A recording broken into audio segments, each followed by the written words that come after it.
बड़ा दावा, nuclear sites पर अमेरिका हमला कर सकता है। फोर्डो साइट पर इजराइल के साथ मिलकर अटैक पर विचार चल रहा है। ट्रंप आज रात युद्ध में कूद सकते हैं, इजरायली मीडिया कह रही। किसी ने कहा मेजर साहब कि फोर्डो की स्पेलिंग बनती है FORDO, फोर्डो। अब ये फोड़ दो कह रहे हो, और फिर इजराइल की क्या गलती है? फिर इजराइल बोलेगा हमने तो वही सुना जो आपने बोला।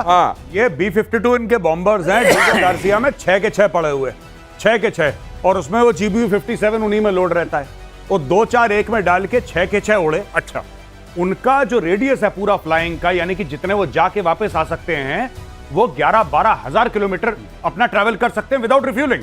यानी कि यहां से अच्छा, दूसरी चीज वो स्टेल्थ है, दे आर स्टेल्थ। तो आप स्टेल्थ की वैसे जरूरत नहीं है इस वक्त। ईरान का जो बेड़ा गर्क हो रखा है ईरान का, उस स्टेल्थ की कोई जरूरत नहीं है। आप एक बस को भेजेंगे, बस का भी नहीं उनको पता लग रहा, ये तो खैर स्टेल्थ है। तो वो जाएगा डीगो गार्सिया से, और जाएगा और वहां पे पूरे बम गिरा के वापस आ सकता है with in a matter of few hours. और दिनेश, खास बात यह है कि अगर 200 फीट तक गया, एक के ऊपर दूसरा जा सकता है। हाँ, तो 200-400 हो गया फिर। हाँ, तो 400। तो ये बचने वाली जगह नहीं है, इसमें कोई शक नहीं है कि ये पता चल गया है ये जहाज उसी लिए है। हर चीज का एक इंडिकेशन होता है ना। तो बंकर भी सुरक्षित नहीं है, और फोड़ दो है ही है। इसीलिए क्या खामेनेई साहब मॉस्को चले गए? अगर ये बात सच है तो हम इसकी जवाबदारी नहीं ले रहे हैं, ये दावा किया जा रहा है। इजराइल ने अमेरिका से मांगा बंकर बस्टर बम। ये लीजिए, कुछ दिनों में ये मांग और लेता है कि उनको पता चल जाए ये बंकर बस्टर बॉम्ब मांगा जो ऑलरेडी पहुंच चुका है। हाँ, जो पहले ही इनके पास हो सकता है कि अच्छा भाई फिर से दे दो, क्योंकि ये मांगना, ये खबर बनना, ये लोगों तक पहुंचना, इसका भी महत्व है। ईरान के परमाणु सेंटर को नेस्त नाबूद करने का प्लान GBU-57A/B, यही बता रहे थे। अभी देखिए, सबसे बड़ा नॉन एटॉमिक बॉम्ब पहले गड्ढा खोदता है और अंदर जाके फूटता है, और 90-100 फीट गड्ढा खोद देता है एक बार में। क्या सरलीकरण है, क्या सरलीकरण है। अमेरिका ने अभी तक इस बॉम्ब को इजराइल को देने को लेकर कोई फैसला नहीं किया। अगर यह बॉम्ब इजराइल के हाथ पड़ गया तो इससे ईरान में तबाही मच सकती है। ऐसी भी आशंका है कि अगर इजराइल ने इस बॉम्ब से परमाणु प्रतिष्ठानों को निशाना बना दिया तो ईरान में न्यूक्लियर रेडिएशन फैल जाएगा, तेरा तुझको अर्पण हो जाएगा, जो आम लोगों के लिए घातक हो सकता है। अब ये जो बना के बैठे हुए हैं अपने घर में, ये गए और एक आध फोड़ फाड़ दिया इन्होंने, और रेडिएशन लीक हो गया, तो फिर ईरान तो पीढ़ियों तक रहने लायक नहीं रहेगा। नहीं, बिल्कुल। लेकिन ये देखिए, मैं आपको बात बताता हूं सीरियसली, कि ये कभी ना कभी तो इनको करना है। इसमें 100% कुछ नहीं होता दिनेश भाई, इसमें 100% कुछ भी नहीं है कि आप ऐसा करेंगे तो यही होगा। रेडिएशन लीक होगा। अगर वहां पे इतने सालों से न्यूक्लियर का काम चलता चला आ रहा है और आप ये GBU-57 मारेंगे उसके अंदर, तो कुछ ना कुछ तो फैलावा होगा, रायता तो फैलेगा। अब रायते को कंट्रोल करना है, आपको कंटेन करना है रायते को। अब वो बोरॉन से करो या जिससे करो, जो करो। नहीं, उसमें एक छोटी सी बात है। अगर ऐसा मारा हुआ जो रायता फैलेगा तो वो उतना नहीं होगा, क्योंकि इसमें 3 तरह की रेज निकलती हैं। थोड़ा सीरियस मामला alpha beta gamma. Alpha beta gamma, ठीक है। तो अल्फा वाली तो ज्यादा कुछ तंग नहीं करती है, बीटा वाली स्किन के नीचे जाती है, बर्न करती है। जो गामा है सबसे खतरनाक है। तो गामा जब फ्यूजन या फिशन होगा अंदर वाला, तब होता है। तो गामा का रेडिएशन इतना नहीं होगा। तो ये आईए को ये पता है कि रेडिएशन होगा। एक्सरे तो मेडिसिन वाला होता है, तो रेडिएशन होगा, लेकिन इतना खतरनाक नहीं होगा कि पूरे इराकियों को कर दे। तो बोरान जो बताया गौरव ने, वो बोरान पड़ेगा तो अपने आप मामला। तो ये रायता फैलेगा तो उसमें बूंदी बोरान की होगी। अच्छा, इसमें एक और चीज मैं कह दूं, सर ने बोला, जब सर कह रहे थे ना कि इसमें 3 किस्म की रेज है, अल्फा बीटा गामा, मुझे लगा सर कहने वाले हैं 3 किस्म के रायते हैं। अल्फा बीटा गामा, और यही बात है, ये है सरलीकरण। 3 किस्म के रायते हैं भाई। लेकिन फिर अगर वहां पे जाएंगे तो ईरान में एक हिस्सा ये भी है जो आपको पूछेगा, अच्छा गामा पहलवान की बात कर रहे हैं आप? अगली खबर देख लीजिए। इजराइल पर ताबड़तोड़ मिसाइल अटैक, तेल अवीव, हाइफा समेत कई सैन्य ठिकानों पर अटैक। इजराइल ने दिया हवाई हमलों का जवाब। इजराइल के एयर डिफेंस ने कई मिसाइलों को नाकाम किया। सवाल यह भी है कि अमेरिका ने जब ये कहा कि हमने पूरा हवाई नियंत्रण स्थापित कर लिया है, तो ट्रंप को तो आदत है साथ में अपने उसकी जोड़ दे। हाँ, तो उन्होंने जोड़ दिया कि हमारा एयर डिफेंस क्या गजब का काम कर रहा है वहां पर, उनके आयरन डोम के साथ मिलकर, उनके एरो के साथ मिलकर, देखिए हमने क्या गजब का काम किया है। साथ में उन्होंने अपना हथियार बेच दिया भाई साहब उसी ट्वीट में। वो ट्रंप हर समय बेचेगा। और ये जो आप देख रहे हैं टेलीविजन स्क्रीन पे जो तबाही है, आई थिंक ये इजराइल की इमेजेस हैं, या तो टेल अवीव हो या जेरूसलम हो, कोई और जगह हो इजराइल की। ये इजराइल ने फैसला करा है कि हमें एक बार नुकसान होगा, और ये वो समय है जब वो हमें नुकसान होगा, और भारी नुकसान होगा, और एक बार अपने इतिहास में पूरा कि ये हमें नुकसान दर्ज करवाना है। क्योंकि इसके बाद देखिए, आपने हमास खत्म कर दिया, आपने हिजबुल्लाह खत्म कर दिया, मैं इजराइल की बात कर रहा हूं। आप जिस दिन ईरान के इस शैतानी रजीम को, खमेनेई की शैतानी रजीम को आप खत्म कर देंगे, उसके बाद आपके लिए कोई भी खतरा नहीं है। Then you can live in peace, क्योंकि इजिप्ट के साथ इनका पीस है, जॉर्डन के साथ इनका पीस है, इनका सबके साथ पीस है। प्रॉब्लम सिर्फ इनके लिए ईरान है। अब ये पड़े, अच्छा ये फायर करेंगे, वहां पे बिल्डिंगें टूटेंगी, लोग मरेंगे, और ये सब इजराइल ने एक्सेप्ट कर लिया। ये एक्सेप्टेड इट। ये इतना एट्रिशन होगा, ये नुकसान हमको होगा, ये कॉस्ट बेनिफिट एनालिसिस पहले कर लिया गया है। उसके बाद ये देखिए, दोनों तरफ आप देखिए, इजराइल ईरान वॉर में जो चल रहा है, दोनों तरफ तस्वीरें मैं आपको दिखा रहा हूं। इजराइल में निश्चित रूप से नुकसान वहां भी, और सुनिए और देखिए ना तस्वीरों को।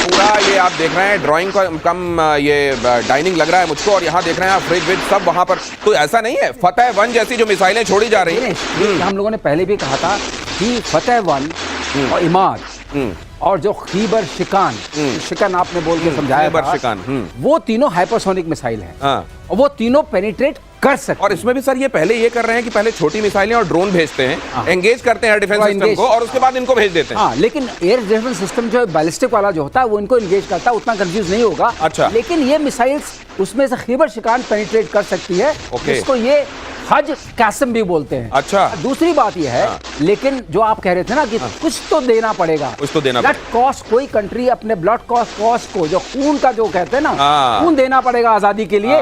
वो हमारे, उन्होंने भी नारा लगाया था, तुम मुझे खून दो मैं तुम्हें आजादी दूंगा। बिल्कुल, बिल्कुल। वही वाली बात है ये वही वाली बात है। और वो कहते हैं, हमारे मध्य प्रदेश में कहते हैं, और आप जानते होंगे इसको, कि घड़ी भर की वेदना सब दिन का आराम। तो कुछ दिनों तक ये सहा जा रहा है, लेकिन इजराइल जानता है कि आगे अगर वो ये कर ले गया तो फिर क्या इंतजार कर रहा है। ईरान ने हाइपरसोनिक फतेह मिसाइलों से किया हमला, ज्यादातर फतेह को भेदने में नाकाम आयरन डोम। तो ईरान ने इजराइल पर फतेह हाइपरसोनिक मिसाइलों से हमला कर इजरायली एयर डिफेंस को भेजने का दावा किया है। इस्लामिक रेवोल्यूशनरी गार्ड्स कॉर्प्स ने इस ऑपरेशन को टर्निंग पॉइंट बताया है। ये तो खैर चल रहा है, लेकिन मैं एक बात और जानना चाह रहा था मेजर गौरव आर्य। ईरान के डिप्लोमेट्स कह रहे हैं कि हमको तवक्को थी कि भारत ईरान पर हो रहे हमलों की निंदा करेगा। नहीं, अगर चलिए मैं कह रहा हूं कि हमने निंदा कर दी, हम स्टूडियो में बैठ के आज हम तीनों मिलकर निंदा कर, ठीक है, हमने निंदा कर दी, बहुत बुरा हुआ, तुम्हारे साथ नहीं होना चाहिए था। इजराइल बहुत अच्छा, इससे होगा क्या? इससे जो GBU 57 है वो क्या हमने निंदा करी, ये इज निंदा ऑल्सो एयर डिफेंस है कि हमने यहां से निंदा करी, निंदा वाली हमारी मिसाइल गई, निंदा हमने कड़ी निंदा कर दी, ऐसी निंदा वाली हमारी मिसाइल गई और उसने GBU 57 को हवा में उड़ा दिया। क्या बच्चों वाली बात कर रहे हैं? इसमें निंदा विंदा से कुछ नहीं होने वाला भैया। ये जो तुम्हारे साथ हो रहा है ये तुम्हारे पाप हैं। तुमने हमास पैदा करा, तुमने हिजबुल्लाह को दूध पिलाया सांप को, और तुमने बोला कि जाओ इजरायलियों को काटो। और इनको एक बात पता है कि ईरान इज दी रेजिम। मैं लोगों की बात नहीं कर रहा, ईरान के अच्छे लोग हैं ईरान के, लेकिन जो रेजिम है that is the head of the snake, इसलिए हो रहा है। भारत निंदा कर लो, कल पार्लियामेंट में निंदा कर। बिल्कुल सही बात है, निंदा और वहां सॉलिडेरिटी। चीन जैसी सॉलिडेरिटी चाहिए क्या? हम तुम्हारे साथ हैं, ये जो हो रहा है बहुत बुरा हो रहा है, ये मुंह चला दिया, ये तुम्हारे साथ खड़े हुए लोग हैं। अगली खबर देखिए, ईरान में चीन के कार्गो विमान उतरने का दावा। लगता है धीरे से उसने बताने की कोशिश की है कि सिर्फ मुंह नहीं चला रहे हैं, कुछ कर भी रहे हैं भाई। देखिए जरा, फ्लाइट रेडार 24 के डेटा से किया गया दावा, 14 जून को एक कार्गो विमान चीन से ईरान पहुंचा था। सर ये जरा देखिए, ये CLX 9877 ये यहां दिखा रहा है, और ये बताया गया है कि ये चीन की तरफ से चुपचाप निकला था कहीं और जाने के लिए, और चुपके से तेहरान में उतर लिया। मतलब आपको शक है इस जहाज में कुछ न कुछ तो है। तो किस लिए गया होगा ये? अब चीन भेज रहा है। दवा आई जब हम मर गए। इस दवा का कोई काम नहीं है, जो दवा इसके अंदर होगी उससे कुछ नहीं होने वाला है। बहुत देर कर दी हुजूर आते आते, बहुत देर कर दी हुजूर आते आते। तो ये अच्छा, ये मेरे ख्याल से इन्होंने भेजा भी इसलिए होगा कि अब इस्तेमाल तो होगा नहीं, भेज दो वापस भी आ जाएगा, कहने को भी हो जाएगा भेजा था। It is an export version. हाँ, एक्सपोर्ट वर्जन वाला, एक्सपोर्ट वर्जन है ये। हमने अगर इसका वर्जन है भाई, अगर गारंटी नहीं है, अगर धोखे से इस्तेमाल कर लिया और वो चला नहीं, तो ये ध्यान रखना एक्सपोर्ट वर्जन है, ये चाइना के ऊपर कोई ब्लेम गेम नहीं हो। वैसे दिनेश एक बात बता दूं, अगर इसके अंदर वो एक्सपोर्ट वर्जन उन्होंने भेजा है तो इनके पास वो सिस्टम नहीं जो चला सके। ऐसा नहीं कि आपने भेजा और मैंने चलाया, तो ये नहीं हो पाता है। तो आपके पास पेन आ रही है, उसके अंदर वो नहीं होगी, क्या कहते हैं आप, निब नहीं होगी या उसमें जैटर नहीं होगा। ईरान इजराइल जंग से जुड़ी बहुत बड़ी खबर देख लीजिए। अलर्ट मोड पर अमेरिकी B-52 बॉम्बर। लगातार हमारे एक्सपर्ट आपको पहले ही खबर दे रहे हैं, मैं थोड़ा एलेबोरेट जरूर कर रहा हूं। अमेरिका ने B-52 बॉम्बर डिएगो गार्सिया में तैनात किए। हिंद महासागर में B-52 बॉम्बर तैनात डिएगो गार्सिया बेस पर। ये बॉम्बर यहाँ पर जैसे ही अमेरिका के बॉम्बर आते हैं तो उसके मायने हर जगह अपने अपने हिसाब से निकाले जाने लगते हैं। तो कई तो नूर खान टाइप के भी हैं और कुछ डिएगो गार्सिया टाइप के भी हैं। बिल्कुल बिल्कुल। ये अब यहाँ पर क्या ये मसल फ्लेक्सिंग है कि बॉस बहुत तगड़े पीटे जाओगे, देखो ये बड़े बड़े डोले दिखा रहे हैं तुमको, ये वो है या ये वाकई इस्तेमाल होने वाले हैं? मुझे ऐसा लगता है कि अमेरिका वॉच कर रहा है इस वक्त। अमेरिका ने सारे अपने एसेट्स हिला दिए हैं, सारे एसेट्स जिसको कहते हैं ना लॉक्ड एंड कॉक्ड हैं, रेडी टू गो हैं। अगर अमेरिका को लगा कि लड़ाई उस डायरेक्शन में नहीं जा रही जहां पे हम जा रहे हैं या हम चाहते हैं वो लड़ाई जाए, तो अच्छा दूसरी एक और चीज है, जिस तरीके से खमेनेई ने इतने दशकों से बना के रखा है ईरान को, अगर ये खबर सच निकल जाती है कि जहाज लेके वो चंपत हो गया, आपने देखा था वो बशार अल असद जो भागा था सीरिया से, वो भी मॉस्को भागा था। मॉस्को में एक नई कॉलोनी बनाई जाए या भागे हुए डिक्टेटरों की एक ना अलग से एक लाइन, साहब ये यहाँ पे ईरान वाले रहते हैं, वो सीरिया वाले भाई साहब 3 घर छोड़ के वो आगे से जाके बाएं लेंगे तो उधर से आपको ये मिल जाएंगे, तो अगर ये बात सच है, अभी तो देखिए सोशल मीडिया की बात है, अगर ये बात सच निकलती है ये रेजिम कोलैप्स हो जाएगी 72 आवर्स के अंदर। अगर ये बात सच है, अगर ये बात सच है तो रिजीम आप कोलैप्स होते हुए देखेंगे 72 घंटों के अंदर। इजराइल के स्ट्राइक में ईरान को बड़ा नुकसान हुआ है। ईरान की मिसाइल लॉन्चर साइट पर हमला किया गया है। इजराइल ने बैलिस्टिक मिसाइल साइट उड़ाई। हमले से पहले ही मिसाइल लॉन्च साइट ध्वस्त, तो कई जगहों पर ये रॉकेट जहां रखे हुए थे वहां रखे ही रखे इनको दफ्न कर दिया गया है। अब ये जो गिनती गिनी जा रही थी 20,000 30,000 या इतने हजार, हमने अभी 250 ही मारे हैं, 300 ही मारे हैं, हमारे पास हजारों रखे हैं, ये कितने गिनने चाहिए? निपटारा हो रहा है दिनेश। जो मिसाइल सिटी है ओर्दो के नीचे, जिसको एक बार दिखाया भी था ईरानी मीडिया ने, उसी का इंतजाम हो रहा है। ये GBU-57 उसी का इंतजाम है, एक ही बार में स्वाहा। तो इसलिए फोर्दो जो आप बोल रहे हैं, फोर्दो पे अटैक होगा।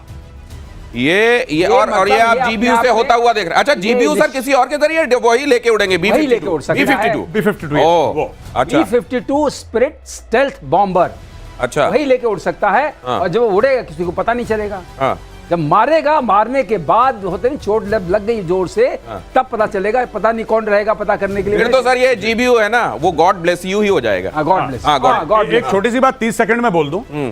देखिए ऐसा है कि आज की तारीख में सोच लिया है इजराइल ने कि ठोकना है, न्यूक्लियर ठोकना है इनका, इनके बैलिस्टिक मिसाइलों को उड़ाना है और रेजिम चेंज करना है, यानी कि खमेनेई को भी उड़ाना है। अब उसके लिए उसको नुकसान हो रहा है, उसके यहां बम गिर रहे हैं, मिसाइल गिर रही हैं, हाइपरसोनिक मिसाइल से अटैक हो रहा है, लेकिन इजराइल डटा हुआ है। यहां पे भारत में कितने राफेल गिर गए भाई साहब?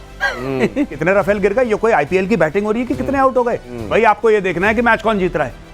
तो आप जब युद्ध में जाते हैं तो आपका नुकसान होता है, दुश्मन का ज्यादा हुआ, पहली बात। और जिस एम से आप लोग गए थे युद्ध में, क्या वो एम अचीव हुआ? दूसरी बात, सिंपल सी चीज है, ऑब्जेक्टिव आपके अचीव नहीं हो। गौरव ने बहुत सही बात कही है, बहुत सही कॉन्टेक्स्ट में भी कहा है कि ये समझना चाहिए आपने युद्ध जीता कि नहीं जीता। हम लोग बार बार कहते हैं विजय हुई है, ताली बजाओ, जय हिंद बोलो, और हमारे यहाँ क्या हो रहा है? विवाद हो रहा है। तो जब आप ये देख रहे हैं और इसकी तारीफ करते हैं कि इजराइल एक छोटा सा नक्शे पर देखने वाला मुल्क, चारों तरफ से दुश्मनों से घिरा हुआ मुल्क, क्या लोहा ले रहा है उन दुश्मनों से, तो जरा ये भी देखिए कि वहां के नागरिक कैसे डटे हुए हैं और अपने मुल्क के साथ कैसे खड़े हुए हैं। अगली खबर, ईरान का अमेरिका के खिलाफ बड़ा एक्शन प्लान। ईरान ने अमेरिकी ठिकानों को टारगेट करने के लिए मिसाइलें और फोर्स तैनात की। यूएई, जॉर्डन और सऊदी अरब के अमेरिकी बेस हाई अलर्ट पर। मिडिल ईस्ट में अमेरिका के 40,000 से ज्यादा सैनिक तैनात हैं। अब ये जो अमेरिका ने, अब ये मुझको लगता है कि ये अमेरिका को अब ये लग रहा है कि ये जो इजराइल ने काम कर दिया भाई साहब, ये बड़ा गजब का मर्दों वाला काम हो गया है, तो इसमें आके मुझको भी उतना भांगड़ा कर लेना चाहिए कि मैं भी था, ये कह सकूंगा मैं। हमें पीस प्राइज लेना है। पीस प्राइज लेना है। लेकिन एक बात मैं आपको दिनेश बता दूं कि ट्रंप ऐसा नहीं है। ट्रंप बिना काम करके भी वो भांगड़ा कर देगा। ओहो, अच्छा। अभी मोदी जी को उसको कॉन्ट्रडिक्ट करना पड़ा कि भाई जो हमारा सीज फायर हुआ है उसमें आपका कोई लेना देना नहीं है। वो बयान आया ना कि भाई तुम्हारा कोई लेना देना नहीं है, तुम फालतू में यहाँ पे केक खाने के लिए आ गए, उसको बोल दिया ना। और अब अमेरिका बुला रहे हो। अब अमेरिका, अब वो कह रहा है कि आप कनाडा गए थे, कि आप वापस लौटते वक्त थोड़ी देर के लिए अमेरिका आ सकते हैं क्या? भाई साहब टाइम नहीं है। ये देखिए ये हाल है इनके। तो ये जो किया हुआ है इन्होंने, ये अमेरिका अपनी भूमिका कितनी और ये जो मिडिल ईस्ट में उसने जहाजी बेड़ा निमित्ज उस तरफ रवाना कर दिया, इन तमाम जगहों पर अपने सेंटर्स तो बहुत तगड़ा है यहाँ पे। अच्छा, बहुत तगड़ा है। मतलब रेड सी भी बचा हुआ है और स्ट्रेट ऑफ हॉर्मुज भी बचा हुआ है। ये जो है ना, ये हाँ, इस जगह पर ये जरा क्लोज इन कीजिए। ये जो जगह आपको दिख रही है ना, ये जल डमरू जो आपको दिखाई दे रहा है, ये बड़ा, हाँ, इसको जल डमरू ही कहते हैं हिंदी में, बोलते हैं। तो ये जल डमरू जो है ये बड़ा महत्वपूर्ण है, क्यों है जरा बता दीजिए।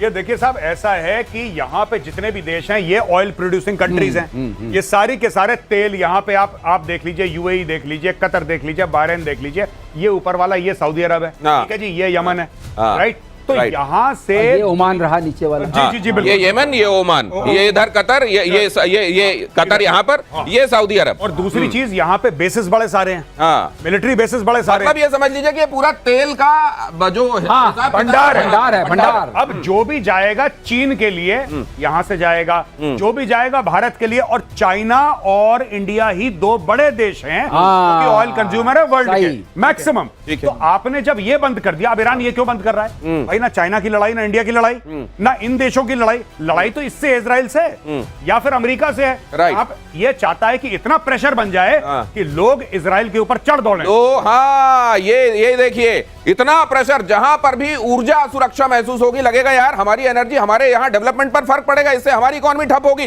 वो जाके कहेंगे यार ईरान को मारना बंद करो। ये है आगे देखिए, तेल अवीव पर ईरान का हमला नाकाम, इजराइल ने ईरान की मिसाइल मार गिराई, रेवोल्यूशनरी गार्ड्स का दावा इजराइल पर किया हाइपरसोनिक मिसाइलों से हमला।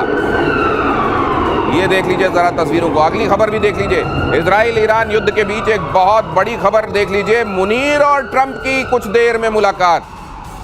आज उनसे पहली मुलाकात होगी, फिर आमने सामने बात होगी, फिर होगा क्या पता, क्या खबर हमें पता है। ट्रंप से पूछो, ट्रंप के साथ बता चुका है, ट्रंप के साथ लंच करेंगे आसिम मुनीर। जी, ईरान के समर्थन में खड़ा हुआ है पाकिस्तान। ये सवाल बड़ा अच्छा सवाल है भाई साहब। देखिए, ये जो लंच करेंगे ना, मेन्यू में ईरान है।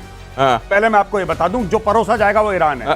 अच्छा, छोटा सा मैं बात बताता हूँ। एक जमाना था जब मैं कुकिंग करता था और मैं सब कुछ खाता था, अब तो नहीं खाता मैं, अब तो बहुत शाकाहारी, एक रोटी खा ली। एक जमाने में खाता था। जब कोई बुढ़े बकरे का मीट बनाते हैं ना लोग, तो कहते कि गलता नहीं आराम से, तो उस बुढ़े बकरे के मीट में कच्चा पपीता लगा दिया जाता है कि गल जाए।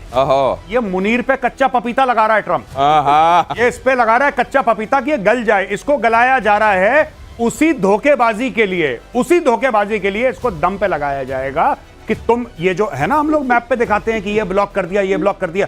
ये जब बात हुई थी, अभी बीच में एक वोटिंग हुई थी, जी। ये भाइयों ने एब्सटेंड कर दिया, पाकिस्तानियों ने एब्सटेंड। तो ये कल तक हो सकता है आपको ये सुनने को मिले कि उम्मा वाला किस्सा बताइए। बुलाया तो था, कहा कि मैं खा रहा हूं, तुम देखो, और जो मैं कह रहा हूं वो सुनो।